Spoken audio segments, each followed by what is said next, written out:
कि अशोक गोदारा और रविंद्र सिंह भाटी के बीच में सब कुछ ठीक नहीं चल रहा। जोग संजोग नहीं बैठ पाया। वो कहते हैं ना, जहाँ आदमी की किस्मत होती है वहीं आदमी खींचती है उस चीज़ को। अच्छा अशोक जी, आपको नहीं लगता कि लोकसभा चुनाव से ठीक पहले आपका बीजेपी ज्वाइन करना रविंद्र सिंह भाटी के लिए बड़ी मुसीबत बन सकता है? वो अपना काम कर रहे हैं, मैं अपना काम कर रहा हूँ, इसमें समझने वाली कौन सी बात? आप बीजेपी में आ गए, क्या कुछ मन मुटाव ऐसी कोई बात है? तो हम तो कांग्रेस में तो कभी गए ही नहीं। भाई है, भाइयों के साथ सारी चीजें चलती है। बीजेपी ज्वाइन करने के लिए किसने आपको राजी किया? रविंद्र सिंह भाटी, दूसरी तरफ है कैलाश चौधरी जो कि अब आपकी पार्टी के कार्यकर्ता है, किसका प्रचार प्रसार करेंगे? कि बीजेपी मुझे जहाँ पर भी भेजेगी तो उनका मुझे सच्चे मन से, तन मन से काम करना है। जैसे नहीं है, याराना पहले जैसा नहीं है। साथ खड़ा होना, नहीं खड़ा होना, प्रेम भाईचारा है ही, बाकी सबकी अलग अलग चीजें हैं। फिल्मों में जय और वीरू की जोड़ी के बारे में आपने खूब सुना होगा। वही जोड़ी जिसकी दोस्ती की, याराना की मिसालें खूब दी जाती है रियल लाइफ में भी। वहीं राजस्थान में भी एक ऐसी ही जोड़ी है जिन्हें जय, वीरू और कृष्ण और सुदामा जैसे दोस्त होने की उपाधि दी जाती है। हम बात कर रहे हैं श्री विधानसभा से निर्दलीय विधायक रविंद्र सिंह भाटी और उनके बेहद अजीज और खास दोस्त अशोक गोदारा की, जिन्होंने विधानसभा चुनाव में उनका साथ दिया। इससे पहले जब छात्र संघ का चुनाव उन्होंने लड़ा रविंद्र सिंह भाटी ने, तब भी उनके साथ उनके राइट हैंड लेफ्ट हैंड बनकर के वो खड़े रहे। अशोक गोदारा आज हमारे साथ जुड़े हैं और आप सभी जानते हैं कि हाल ही में उन्होंने बीजेपी ज्वाइन कर ली है। अशोक गोदारा से तमाम मुद्दों पर बातचीत करेंगे। वो सवाल जो आपने हमसे पूछे हैं, वो सवाल जिनके जवाब आप जानना चाहते हैं, तमाम मुद्दों पर बातचीत होगी। अशोक जी, सबसे पहले पंजाब केसरी पर स्वागत करती हूँ। धन्यवाद आपका, बहुत बहुत आभार आपका जी। अशोक जी, बीजेपी ज्वाइन कर लिया आपने, आगे बढ़ेंगे मगर पहले इसी पर बता दीजिए कि बीजेपी ज्वाइन करने के पीछे का कारण क्या है? कारण कुछ नहीं होता, कोई चीज़ से प्रभावित होता है आदमी। जैसे मैं अपने देश के यशस्वी प्रधानमंत्री नरेंद्र मोदी जी के कामों से प्रभावित हूँ। जैसे उन्होंने 370 का मुद्दा था, ये राम मंदिर बनाया, तो बहुत सारी चीज़ें ऐसी, राष्ट्रवादी पार्टी है तो उनसे प्रभावित है अपन। तो वो मेरे ने सही समझा कि वो अपन को ज्वाइन करनी चाहिए, बस यही। ओके तो अशोक जी, देखा जा रहा है कि आपने अभी बीजेपी ज्वाइन कर ली, मगर उससे पहले रविंद्र सिंह भाटी के साथ आप रहे। एबीवीपी से जब उन्हें टिकट नहीं मिला छात्र संघ चुनाव के समय, तो आपने निर्दलीय कैंडिडेट के रूप में उन्होंने चुनाव लड़ा, आप साथ में रहे। राजस्थान विधानसभा चुनाव 2023 के समय साथ रहे। कैसे रविंद्र सिंह भाटी से मुलाकात हुई, क्या उस दोस्ती पर गए? मुलाकात तो हुई। सबसे पहले तो मैं ये ज्वाइनिंग वाली बात बता दूं कि हम तो, वो हमारे देसी भाषा में कहते हैं कि अभी बच्चे हैं, फ्रेश है एकदम। तो हम तो कांग्रेस में तो कभी गए ही नहीं। और हमारी राष्ट्रवादी भावनाएं थी, राष्ट्रवादी पार्टी से जुड़ाव था, तो हम तो ऑलरेडी बीजेपी में ही थे। और दोस्ती हुई, हमारी दोस्ती बहुत पुरानी दोस्ती है, 2017-18 की बात है। वो मैंने एक इंटरव्यू में बताया था कि एक कैफ़े में हमारी मुलाकात हुई थी, और दोस्ती याराना सब चलता है वो तो। विधानसभा चुनावों में बात सामने आई कि आपने रविंद्र सिंह भाटी के लिए फंडिंग करी थी, ऐसा कुछ? नहीं, ऐसा कुछ भी नहीं है। ये सब कयास लगा रहे हैं, सब सोशल मीडिया का मामला है। भाई है, भाइयों के साथ सारी चीज़ें चलती है। ये मतलब चीज़ें ज़्यादा महत्व नहीं है इन चीज़ों का, गाड़ियों का, पैसों का, ये चीज़ें नहीं आनी चाहिए बीच में। अच्छा अशोक जी, क्योंकि आपका कोई पॉलिटिकल बैकग्राउंड नहीं है, फैमिली आपके पूरे बिजनेस से जुड़ी हुई है, आप खुद एक अच्छे बिजनेसमैन हैं, पॉलिटिक्स में आने का शौक कैसे आया, क्या विचार आया? नहीं, विचार तो कई सारे नेता हैं उनसे हम प्रभावित हैं, जैसे नरेंद्र मोदी जी है, तो बहुत सारी चीज़ें हैं ये। और बाकी जो पिछड़े वर्ग के लोग हैं, जो हमारे गरीब तबके के भाई हैं, जो आगे नहीं आ सकते, जिनकी आवाज़ नेता नहीं उठाते, उनके लिए कि इनकी आवाज़ उठाने के लिए कोई ना कोई चाहिए। उनको ऐसा एक महसूस होना चाहिए कि हमारा भाई हमारे साथ है। बस यही राजनीति, इसीलिए मैंने राजनीति का रास्ता चुना है कि समाज सेवा के लिए, राजनीति के लिए एक प्लेटफॉर्म होना चाहिए, और इस प्लेटफॉर्म के लिए मैंने बीजेपी को चुना है। बिल्कुल। अच्छा अशोक जी, वसुंधरा राजे के करीबी माने जाते हैं आप, एक बार आपका एक फ़ोटो भी उनके साथ वायरल हुआ था, क्या कहेंगे? नहीं, करीबी ऐसा कुछ नहीं है, रिलेशन है, सबसे रिलेशन है और रिलेशन होने भी चाहिए। तो मैं ये मानता हूँ कि अपने गुड बुक्स में रिलेशन सबके साथ में होने चाहिए और अच्छे रिलेशन होने चाहिए। मेरे मैडम के साथ में रिलेशन है, अच्छे हैं, और वो पुरानी फ़ोटो है, वो वायरल हो रही है, तो ठीक है मतलब। अच्छा, अभी कुछ ऐसा है कि पार्टी में उनकी अनदेखी हो रही है या ऐसा कुछ? क्या नहीं, ऐसा कुछ भी नहीं है। बीजेपी के अंदर ये चीज़ें तो है ही नहीं, अनदेखी उनदेखी का कुछ है ही नहीं। मतलब बीजेपी के अंदर सबसे बड़ी खासियत है कि कोई भी आदमी कुछ भी बन सकता है। नॉर्मल से नॉर्मल कार्यकर्ता, आप वो मतलब उसको यकीन नहीं है कि उसके साथ क्या होगा और वो क्या बनेगा, और वो कुछ भी बन सकता है। जैसे आज दुनिया देश भर के अंदर सबसे बड़ा उदाहरण है हमारे मुख्यमंत्री जी कि क्या से क्या हो गया, तो बीजेपी के अंदर ये चीज़ें संभव है। इसीलिए मतलब जमीनी स्तर पर जो कार्य करता है, हाँ, जो ज़मीनी स्तर पे जो कार्य करता है, जो पिछली पंक्ति में सब बैठा है, वह भी कुछ ना कुछ बनेगा। तो ऐसा कुछ नहीं है कांग्रेस की तरह कि मतलब आप काम करते रहो या फिर नेताओं के पास जाते रहो, उनसे बातचीत करते रहो, उनके टच में रहो तो ही आपको कुछ होगा, तो ये सारी चीज़ें नहीं है। अच्छा, चर्चाएं है कि अशोक गोदारा और रविंद्र सिंह भाटी के बीच में सब कुछ ठीक नहीं चल रहा, और लोकसभा चुनाव से ठीक पहले आपने बीजेपी भी ज्वाइन कर ली, क्या कहेंगे? नहीं, ऐसा कुछ नहीं है, सब कुछ ठीक है, भाई प्रेम सब कुछ ठीक है, भाईचारा मतलब कायम रहता है और भाईचारा होना चाहिए। और भाईचारा मेरे बीजेपी में कहाँ है? मैं तो खुद कहता हूँ कि वो इसी विचारधारा के हैं और वो इसी परिवार के हैं और वो इसमें आए। मेरा तो खुद का यही मकसद है कि हम उन जल्दी से जल्दी उनको भी लेके आएँ। अच्छा अशोक जी, एक चीज़ बताइए कि जब छात्र संघ अध्यक्ष का चुनाव रविंद्र सिंह भाटी ने लड़ा, आप साथ खड़े रहे और उन्होंने चुनाव जीता। उसके बाद में राजस्थान विधानसभा 2023 का चुनाव उन्होंने लड़ा, पहले बीजेपी में शामिल हुए, टिकट नहीं मिला, निर्दलीय वो खड़े होते हैं और वो जीत जाते हैं। अब लोकसभा का चुनाव वो लड़ रहे हैं और उससे ठीक पहले आप बीजेपी में आ गए, क्या कुछ मनमुटाव, ऐसी कोई बात है? नहीं, ऐसी कतई बात नहीं है। भाईचारा प्रेम है और विचारधारा हो सकती है, मतभेद हो सकता है, मन भेद नहीं। और हमारा तो मतभेद भी एक है, देखा जाए तो मतभेद भी एक है, उसी विचारधारा से वो है और उसी विचारधारा से मैं हूँ, तो ऐसा कुछ भी नहीं है। भाईचारा पहले भी था और भाई अभी भी है। तो जो बातें चल रही है सोशल मीडिया पे लगातार कि अशोक गोदारा और रविंद्र सिंह भाटी की दोस्ती अब पहले जैसी नहीं है, याराना पहले जैसा नहीं है, ऐसा कुछ नहीं है। किसने देखा? किसने देखा ऐसा कि हमारी याराना ऐसा नहीं है या पहले जैसा नहीं है? ऐसा कतई नहीं है, सब कुछ ठीक है।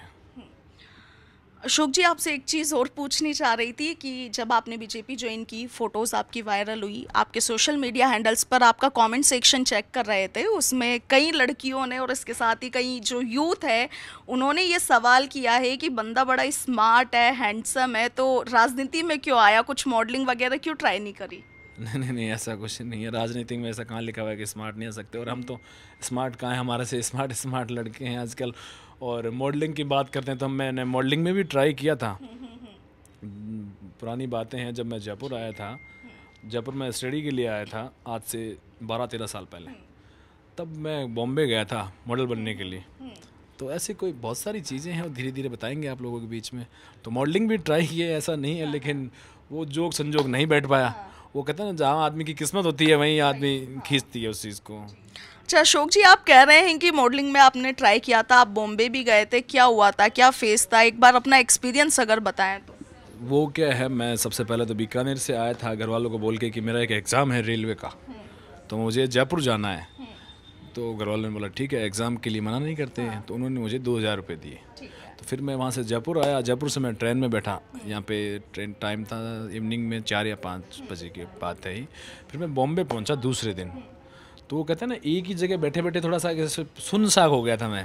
फिर वहाँ पहुँचा, वहाँ पे एक फ़राह खान जी है, आपने नाम सुना होगा, उनकी एक कोचिंग कुछ ऐसा चलता है, सेंटर है कोई। तो उन्होंने मुझसे उस टाइम पे 2.5 लाख रुपए मांगे कि आपको 2.5 लाख रुपए फ़ी पे करनी होगी और इसके बाद में आपका 12 या 14 मंथ का कुछ ऐसा है, तो आपको हम परफेक्ट कर देंगे। तो पैसे का अभाव था, तो पिताजी से बोले हम कि हमको एक्टर बनना है, 2.5 लाख रुपए दीजिए। तो उन्होंने यही कहा कि एक्टर कौन है, मैं एक्टर हूँ, तेरा चाचा एक्टर है, एक भाई एक्टर है, परिवार में कौन एक्टर है। तो ये बेहुदी बातें नहीं करनी, पढ़ाई पे ध्यान दो, और जो 2000 रुपये दिए उनमें से बच्चे कितने हैं वो वापस दो। लेकिन क्या अशोक गोदारा और उनकी फैमिली के लिए 2-2.5 लाख रुपया बड़ी बात थी? नहीं, बड़ी बात नहीं थी, लेकिन एक हर पेरेंट्स चाहता है कि मेरा बच्चा गलत संगति में ना जाए, कुछ गलत ना हो जाए उसके साथ में, बस वो चीज़ें डर है। और बाकी मेहनत की है, स्ट्रगल किया है। मेरे पिताजी की भी कहानी कुछ ऐसी रही है कि बहुत स्ट्रगल वाली चीज़ें हैं, हमने भी बहुत स्ट्रगल किया है और आज ठीक है। बाकी भाइयों का प्रेम है, आशीर्वाद है भगवान का, और सब चल रहा है। अच्छा, अब पॉलिटिक्स में जा रहे हैं तो घर वाले साथ है, सपोर्ट है, या अभी भी वैसी धमकी मिली जैसी पहले मिली? नहीं, वो वैसे ही है। अभी तो यही कह रहे हैं कि काम धंधा ठीक ठाक चल रहा है, तो फिर क्या हो गया, काम धंधा करो, क्या है राजनीति में। वही है कि तुम्हारे पिताजी विधायक थे, MP थे, MLA थे, वो तो उनकी वही बातें हैं। उनका पिताजी नहीं थे, तो चलो देखते हैं आगे आगे क्या होता है। कि अब ठीक है, आपका काम वाम चल रहा है ठीक, तो देसी भाषा में बोलेगा भाई, इन्हें ठोकर मत मारो थे, काम करो और थारा आटा पानी वालों सिस्टम चाल रहे है तो इन्हें चालने दो। मैं को साहब आटा पानी वालों चाल रहे और आगे भी कोई व्यवस्था हो तो देखा मैं को ट्राई करना चाहिए आदमी ने के भविष्य वो कहीं बोले फ्यूचर या जो है अजमाना चाहिए। आपके पास में कोई बात है, आपके मन में कोई ऐसी बात है और आप चाहते हैं कि मैं ये कर सकती हूँ, तो मुझे ये लगता है कि वो करना चाहिए। मेरे माइंड में यही है कि मैंने जो माइंड में बिठा लिया कि मुझे ये काम करना है वो मैं करके रहा हूँ, चाहे वो परिस्थितियाँ विपरीत रही हैं, परिस्थितियाँ अनुकूल रही ना रही, लेकिन मैंने वो काम किया है। और जयपुर की सड़कों भी हमने खूब स्ट्रगल किया है। यहाँ पे ये लाल कोठी हो गई, ये बहुत सारी चीज़ें हो गई। यहाँ पे पहले मैं कोचिंग करता था यहाँ पे अभिज्ञान पे संदीप जी के पास में। अच्छा। 8-10 साल पहले तो बाइक लेके आते थे, ये 55 नंबर बस चलती थी, उसके अंदर बहुत स्ट्रगल किया, बहुत मेहनत की है। तो मतलब ये सारी चीज़ें बहुत टाइम के बाद में हुई। तो लोग कहते हैं कि इतनी बड़ी बड़ी गाड़ियाँ तो कि बहुत कम उम्र में हमने भी बहुत मेहनत की है, ऐसी बात नहीं है। राजनीति में नया कह सकते हैं। अच्छा, पढ़ाई में इंजीनियरिंग करी है, फिर इंजीनियरिंग छोड़ के और इन सब में वो क्या सीन है? वो सीन तो यही था ना कि वो पिताजी वाली एक वो थी कि पैसे 4,000 मांगते तो वो 3,000 ही देते हैं। हाँ, छड़ी साथ में। तो एक चिढ़ थी कि अपन को पैसे खुद को ही कमाने हैं। तो वो बस वो एक कीड़ा था कि बिज़नेस करना है, बिज़नेस करना है, बिज़नेस करना है। तो वो चीज़ के माइंड में बैठी रही। तो उसको लेके थोड़ा वो था कि पढ़ाई कर लेंगे तो चलो ठीक है, क्या करेंगे, 20,000 की नौकरी कर लेंगे, 50,000 की नौकरी कर लेंगे, लेकिन बिज़नेस करना है। कि हमेशा मैंने यही सुना था कि बिज़नेस से बड़ा कुछ नहीं होता, व्यापारी से बड़ा कुछ नहीं होता। और मारवाड़ी में तो हमारे वैसे व्यापार प्रसिद्ध है। मारवाड़ी वहाँ जहाँ जाता है वहाँ छा जाता है। मारवाड़ी जो करता है वो बस यही सब चीज़ें हैं। तो अशोक गोदारा का सपना क्या है, क्या करना चाहते हैं? कुछ नहीं, जो भाई है, जो अपने भाई है, जो भी पिछड़े हुए भाई है, उनकी मदद करना चाहते हैं। और कोई भी भाई राजस्थान के अंदर ऐसा नहीं होना चाहिए कि मेरी आवाज़ या मैं जो बोलना चाहता हूँ उस जो नेता सुन नहीं पाएगा। वो नेता बहुत बड़ा है। मेरा हमेशा एक ये रहा है कि साहब तो फ़ोन उठा नहीं पाते, साहब बनाता है कौन है? साहब जनता बनाती है। जनता एक नॉर्मल आदमी को साहब बनाती है और वो साहब उस पर जनता का फ़ोन नहीं उठाते। तो मतलब हर आदमी को ये होना चाहिए कि अगर मुझे कुछ करना है या मेरे साथ कुछ हो गया तो मेरा पक्ष कौन लेगा। तो उसको ये गर्व होना चाहिए कि मेरा भाई है, उसका नंबर मेरे पास में है। बस यही विज़न है मेरा, और कुछ भी नहीं है। अशोक गोदारा अभी तक लंबी लंबी गाड़ियों के लिए पहचाने जाते रहे, अपने ड्रेस सेंस को लेकर पहचाने जाते रहे, अपने गुड लुक्स को लेकर के पहचाने जाते रहे, सोशल मीडिया देख लीजिए या कहीं भी। अब एक राजनेता के रूप में उभर कर सामने आ रहे हैं, क्या कहेंगे? नहीं, इसमें तो मैं क्या बोलूँगा, राजनेता का तो ये आगे का तय करेंगे, सफ़र कैसा रहेगा कैसा नहीं रहेगा। बाकी भाइयों का साथ रहेगा, बुजुर्गों का आशीर्वाद रहेगा तो सब कुछ अच्छा होगा। अच्छा, चर्चाएं थी कि आप जोधपुर से चुनाव लड़ना चाह रहे थे, आपकी मंशा थी ऐसी? नहीं, मैंने ऐसा कुछ भी नहीं कहा कभी भी कि मैं चुनाव लड़ूंगा। बाकी मैंने एक जन स्वाभिमान यात्रा निकाली थी, उसके अंदर काफ़ी लोगों ने मुझे कहा कि आप जोधपुर का नेतृत्व करिए, आप जोधपुर से चुनाव लड़िए। तो मैंने सब भाई लोगों से, 36 कौम के लोगों से, बुज़ुर्गों से राय मशवरा किया, सबसे बातचीत की। तो काफ़ी लोग हैं, काफ़ी साधु संत हैं, उन्होंने कहा आपको अभी रुकना चाहिए, अभी सही टाइम नहीं है आपका, आप और मेहनत करिए, अपनों के बीच रहिए, ज़्यादा से ज़्यादा टाइम इनके साथ बिताइए। तो मैंने उनका डिसीजन माना और मैंने कहा अभी सही टाइम आएगा तब देखेंगे। और ये चुनाव लड़ना नहीं लड़ना किसी के हाथ में नहीं होता, ये सब जनता का मामला। जब जनता चाहेगी किसी को लड़ा देगी, जनता ही जिताती है, जनता ही नेता बनाती है। तो मेरे हाथ में ये कतई नहीं है कि मुझे आज चुनाव लड़ना है तो मैं वहाँ से चुनाव लड़ लूँगा, ये डिसीजन मेरे हाथ में नहीं है।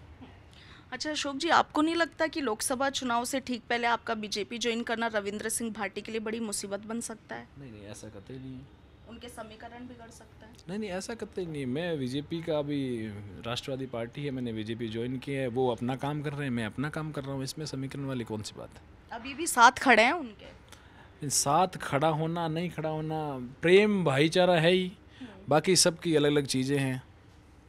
बीजेपी ज्वाइन करने के लिए किसने आपको राजी किया, ये सवाल शायद होना चाहिए। कैलाश चौधरी का नाम सामने आ रहा है कि कैलाश चौधरी ने आपसे बातचीत की? नहीं, ऐसा कतई नहीं है। वो तो मेरा मतलब वो कहते हैं ना, एक खिंचाव होता है आदमी का, मेरा उस पार्टी की तरफ खिंचाव था। तो नेताओं से तो बातचीत होती रहती है सबसे कि क्या करना है क्या नहीं करना। बाकी कल अमित शाह जी आए हुए थे, हमारे मुख्यमंत्री साहब आए हुए थे, उनसे बात की, जोशी जी से बात की और था, तो फिर मैंने ज्वाइन किया। उसमें कोई वो नहीं है। हाँ अशोक जी, बीजेपी ज्वाइन कर ली है, लोकसभा चुनाव सर पे है, प्रचार प्रसार लगातार चल रहा है। बाड़मेर जैसलमेर लोकसभा सीट सबसे हॉट सीट बन गई है। एक तरफ आपके मित्र है रविंद्र सिंह भाटी, दूसरी तरफ है कैलाश चौधरी जो कि अब आपकी पार्टी के कार्यकर्ता है। किसका प्रचार प्रसार करेंगे? नहीं, मैं प्रचार प्रसार करने वाला होता कौन हूँ? ये सब पार्टी का निर्णय है, जो पार्टी चाहेगी, जो पार्टी जहाँ भेजेगी। मैं एक पार्टी का बहुत छोटा कार्यकर्ता हूँ। पार्टी जम्मू कश्मीर भेजती है तो मैं वहाँ जाऊँगा, जहाँ पार्टी का आदेश होगा वहाँ जाना पड़ेगा। तो मैं ये पूछना चाह रही हूँ किसके समर्थन में करेंगे आप प्रचार समर्थन प्रसार? बीजेपी जो इनकी है, बीजेपी के समर्थन करना पड़ेगा ना। मतलब कैलाश चौधरी के समर्थन में? नहीं, मैंने ये नहीं कहा कैलाश चौधरी जी के समर्थन में या किसी और के समर्थन में। मैं मोदी जी की विचारधारा से प्रभावित हूँ और मैंने बीजेपी ज्वाइन किया है, तो मेरा ये कर्तव्य है कि बीजेपी मुझे जहाँ पर भी भेजेगी तो उनका मुझे सच्चे मन से, तन मन से काम करना, पार्टी के आदेशों के साथ। पार्टी के आदेशों के अनुसार, और उन पे सारी चीज़ों पे खरा उतरना मेरा ये कर्तव्य बनता है। अब पार्टी मुझे कहाँ का दायित्व देती है, नहीं देती है, अगर मुझे जम्मू कश्मीर भेज दे, दिल्ली भेज दे, कहीं पर भी भेज दे तो मैं जाऊँगा। अच्छा अशोक जी, ऐसा है कि पूरे इंटरव्यू में, क्योंकि मैं नोटिस कर रही हूँ, अगर भाटी जी से रिलेटेड कोई सवाल पूछे जा रहे हैं तो आप अनदेखा करने की कोशिश कर रहे हैं। नहीं नहीं, ऐसा कतई नहीं है। भाटी जी हमारे आदरणीय हैं, भाई हैं, हमारे बड़े भाई हैं, और भाई है और भाई रहेंगे। चुनाव 10-15 दिनों के हैं, चुनाव आते रहते हैं, जाते रहते हैं। भाई पहले भी थे और भाई आगे भी रहेंगे। अच्छा, कांग्रेस ज्वाइन करने के लिए नहीं सोचा आपने, मतलब बीजेपी ही क्यों चुनी? एक विचारधारा होती है मैम, तो उसी विचारधारा में आपको बार बार यही कहूँगा कि मेरी विचारधारा बीजेपी से है, राष्ट्रवादी पार्टी है, मोदी जी की नीतियों से प्रभावित है। और कांग्रेस के पास अब मैं टिप्पणी नहीं करना चाहूँगा। अभी कहते हैं ना, अभी हमसे बड़े बड़े नेता बैठे हैं, तो ठीक है, जो भी है अच्छा है। और वो यूथ वाली बात है कि बीजेपी मुझे पसंद है। अशोक जी, 4 अप्रैल को रविंद्र सिंह भाटी नॉमिनेशन फाइल करने जा रहे हैं, नामांकन रैली है। अशोक गोदारा जाएंगे? इनवाइट हुए हैं अशोक गोदारा? नहीं, अभी तक मेरे पास में कोई फ़ोन आया नहीं है। भाई हमारे थोड़े व्यस्त हैं जनता के बीच में, जब फ्री होंगे जब कर लेंगे बातचीत और देखेंगे आगे की रणनीति क्या होती है। और बाकी हम अभी पार्टी की विचारधारा से हैं, तो जानने का तो आप लोगों को भी पता है। हम क्या कहें, थोड़े मीडिया वाले क्या तीखे सवाल करने में थोड़े माहिर होते हैं। तो 4 तारीख का तो आगे का आगे देखे जाएंगे। अभी कोई ऐसा इन्विटेशन है नहीं। अशोक जी, रविंद्र सिंह भाटी से रिलेटेड जितने भी सवाल पूछे गए, जवाब सटीक नहीं मिला। सटीक जवाब जानना चाह रही हूँ, क्या उधेड़ बुन है, क्या चल रहा है मन में? नहीं, ऐसा कुछ भी नहीं है। जो बस रविंद्र सिंह भाटी मेरे भाई है, मैंने पहले भी बोला है, और अभी भी है और आगे भी है। तो भाईचारा कायम है। वो अपना काम कर रहे हैं, मैं अपना काम कर रहा हूँ। बस वो अभी चुनाव लड़ रहे हैं और मैं अभी पार्टी की विचारधारा से जुड़ा हूँ, तो मेरा कर्तव्य ये बनता है कि मैं पूरे राजस्थान में जितना मेरे से हो सके 25 की 25 सीटों पे मैं काम करूं और अच्छा एक रिजल्ट मेरे जो नेता मुझसे उम्मीद लगा के बैठे हैं उनको मैं दूं। लेकिन देखिए ना अशोक जी, रविंद्र सिंह भाटी ने अभी तक 2 चुनाव लड़े, फिर चाहे वो छात्र संघ अध्यक्ष के लिए हो या फिर राजस्थान विधानसभा चुनाव 2023, हर वक्त अशोक गोदारा साथ रहा और उन्होंने जीत दर्ज की। एक बड़ा क्रेडिट आपको मिला है, राइट? तो अब लोकसभा चुनाव 2024 से ठीक पहले आप बीजेपी ज्वाइन कर रहे हैं। कयास कहीं है, सवाल कहीं है, और जवाब आपसे जानना चाहती हूँ। नहीं, ये सबकी विचारधारा है अपनी अपनी। मेरी विचारधारा बीजेपी की है। बाकी वो चुनाव लड़ रहे हैं, उनको वो कहते हैं कॉन्ग्रेचुलेशंस है, धन्यवाद है कि वो जीते और आगे बढ़े, उज्जवल भविष्य की हम कामना करते हैं। बाकी मैं मेरा काम कर रहा हूँ। साथ है या नहीं? साथ मैम, विचारधारा अलग अलग। वो निर्दलीय चुनाव लड़ रहे हैं, मैं पार्टी के साथ में हूँ, तो फिर वो कैसे? तो मेरा लास्ट क्वेश्चन है, क्योंकि अब पॉलिटिक्स ज्वाइन कर ली है, अभी तो खैर लिस्ट वगैरह जारी हो चुकी है, लेकिन अब आगामी समय में क्या लोकसभा या विधानसभा चुनाव लड़ने का कोई इरादा है अशोक गोदारा का? इरादा मैम, मैंने आपको यही बोला है कि राजनीति एक ऐसी चीज़ है कि जनता पे डिपेंड होती है, जनता भगवान होती है। ये मैं लड़ना चाहूँ नहीं लड़ना चाहूँ, ये कतई किसी के हाथ में नहीं है। जनता चाहेगी तो लड़वाएगी, और जनता की डिमांड होगी तो अशोक गोदारा जाएगा। बाकी अशोक गोदारा कुछ भी नहीं है, और कहाँ जाएगा और क्या करना है वो सब जनता के हाथ में। तो मतलब अशोक गोदारा ये कह रहे हैं कि जो है सब कुछ जनता के लिए, जनता मुझे बनाएगी और बिगाड़ेगी। हाँ, सब जनता के हाथ में। सब जनता को आपने समझ लिया और जनता को आपने देखा और जनता की भावनाओं को आपने परखा, तब सब कुछ आगे की निर्णय लेंगे और आगे की बातें होगी। अशोक गोदारा को आपने सुना, युवा चेहरा है और अब बीजेपी में शामिल हो गए हैं। ये वही है जो कि रविंद्र सिंह भाटी के बेहद क्लोज फ्रेंड माने जाते हैं, अजीज मित्र माने जाते हैं, क्योंकि जब जब चुनाव रविंद्र सिंह भाटी ने लड़ा तब तब अशोक गोदारा उनके साथ खड़े रहे। आप देख लीजिए, फिर भले छात्र संघ का चुनाव हो या फिर राजस्थान विधानसभा चुनाव 2023, हर समय अशोक गोदारा साथ रहे और हमेशा अखबारों में और समाचारों में सुर्खियों में बने रहे। मगर अब लोकसभा चुनाव 2024 से ठीक पहले अशोक गोदारा ने बीजेपी ज्वाइन कर लिया। हालांकि इन्होंने ये कहा है कि बीजेपी ज्वाइन करने का ये कतई मतलब नहीं है कि ये रविंद्र सिंह भाटी के साथ नहीं है, भाईचारा अभी भी है। तो आपके जो तमाम सवाल थे वो हमने अशोक गोदारा से पूछे हैं। इनके जो जवाब है, क्या आप उनसे सेटिस्फाई हैं, संतुष्ट हैं, या फिर और भी आप चाहते हैं कि नहीं सवालों में और जवाबों में कुछ घोलमेल है? कमेंट सेक्शन में ज़रूर बताइएगा। फिलहाल के लिए इतना ही। मैं आपके साथ इशिका जैन, वीडियो जर्नलिस्ट कृष्ण कुमार शर्मा के साथ, पंजाब केसरी, राजस्थान।